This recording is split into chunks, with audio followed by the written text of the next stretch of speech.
Right, are you guys ready to go on a journey together? We're going to learn about the chemistry of photo development. Follow me.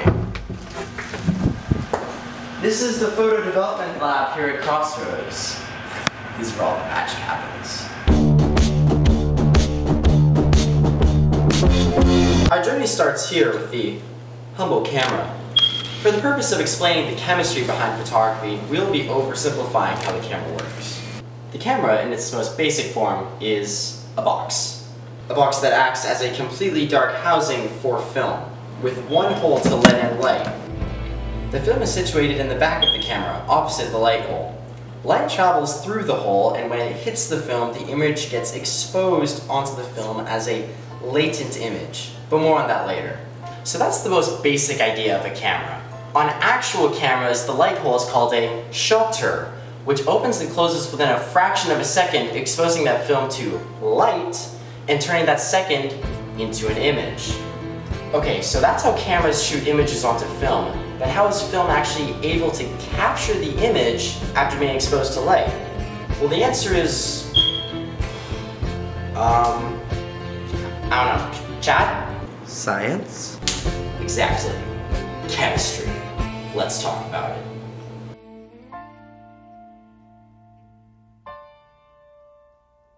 The film strips used in film and photography are composed of several layers, and all these are squeezed into 4 to 7 thousandths of an inch. The most important layers are the emulsion layers. These layers, consisting of gelatin, are what capture the light which will later produce an image. The gelatin emulsion contains light-sensitive silver halide crystals. However, these layers are extremely thin and can't support themselves. The film base, a flexible plastic, provides a support medium for the emulsion layers to rest upon. Finally, the anti-halation backing is a filter that helps prevent fogging around the negative by absorbing the light so that it doesn't reflect back into the emulsion layers. Now, this is kind of interesting. So, these silver halide crystal things are completely invisible to the naked eye, even on a microscope.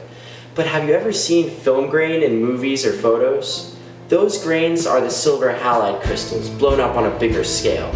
The size of the crystals, aside from affecting the resolution, also determines the contrast and ISO of the film. Okay, so how does film actually capture light and create images? Jackie Stokes is on the scene. Jackson? Thanks, Daniel, but I can't really hear you that well with all this science going on around me.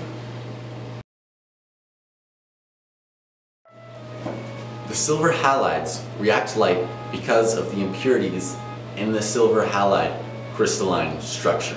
This impurity is known as the Frinkel defect. The Frinkel defect is when the silver ions leave their place in the crystalline lattice structure and move somewhere else in the lattice. The silver ions in silver bromide are especially mobile.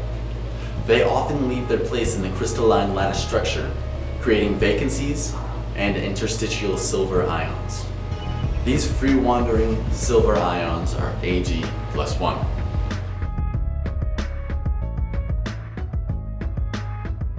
This is a silver +1 cation.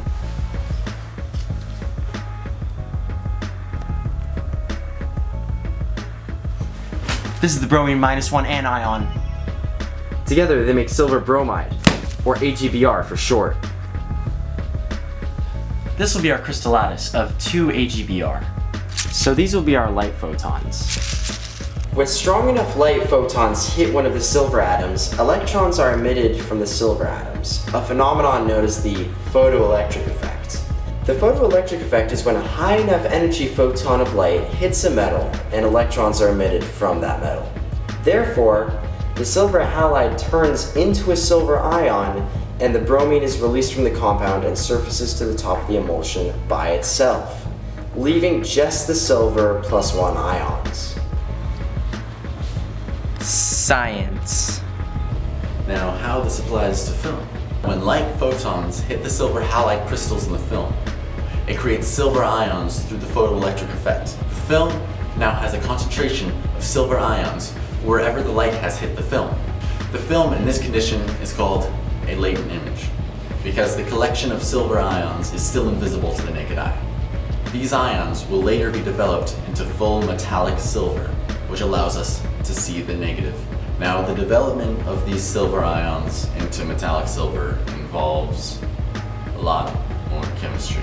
Science! These stages of development include the developer, the fixer, and the stop bath. Developing the film is what makes a latent image visible. It does this by reducing the exposed silver halides down to an elemental silver in a process known as a redox reaction. A redox reaction is defined as a reaction that involves the transfer of electrons between chemical species. In this case, the developer is a reduction agent, which means that it gives one of its electrons to the silver. By doing this, it turns the silver ion in the emulsion of the film into a silver atom. This creates elemental silver. The transformation from ion to atom increases the size of the silver because cations are much smaller than stable atoms. So by making the silver ion stable, the size increases. Enough so that it becomes visible to the human eye, creating the image. After developing, the fixer washes off all the unexposed silver halides so that they don't darken when exposed to light. This is accomplished by dissolving the undeveloped silver halide grains in a solution of sodium thiosulfate, or so through this double displacement reaction, all the silver bromide atoms that did not react to light are washed away by the sodium thiosulfate, preventing any more reactions to light that might occur. This makes the image permanent and is now presentable as a film negative. And the stop bath neutralizes the developer from continuing to develop the image. Science? I think so. And that, ladies and gentlemen, is the process of developing a film negative.